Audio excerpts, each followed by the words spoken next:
बातमी आहे पावसासंदर्भातची। त्याआधी चॅनलला सबस्क्राईब करून घ्या आणि व्हिडिओ शेवटपर्यंत पहा। तर शेतकरी मित्रांनो, पाऊस कधी येणार हे बऱ्याच शेतकऱ्यांना प्रश्न पडले होते की काहींची कांदा लागवड चालू आहे, पाऊस येतो की काय। तर पुढील येत्या 24 तासामध्ये काही ठिकाणी पाऊस पडण्याची शक्यता वर्तवली गेलेली आहे हवामान अंदाजानुसार।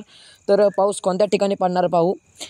धुळे, जळगाव, हिंगोली, वाशिम, रत्नागिरी, छत्रपती संभाजीनगर, श्रीरामपूर, अहिल्यानगर आणि जालना, बीडकडे देखील काही पाऊस पडण्याची शक्यता। जास्त करून पाऊस अशा ठिकाणी पडणार आहे ज्या ठिकाणी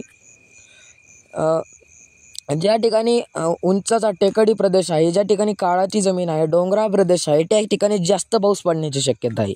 आता पाऊस पडणार मध्यम हलक्या स्वरूपाचा, काही ठिकाणी विजांचा कडाड होणार आहे, म्हणजे अवकाळी पावसासारखंच। आता काही शेतकऱ्यांचं नुकसान होणार आहे, त्यासाठी शेतकऱ्यांनी सारखं तप्तर राहावं, कारण पाऊस येण्याची शक्यता या हवामान अंदाजानुसार वर्तवली गेलेली आहे। खऱ्या माहितीच्या चॅनलसाठी सबस्क्राईब करा आमचं चॅनल। धन्यवाद।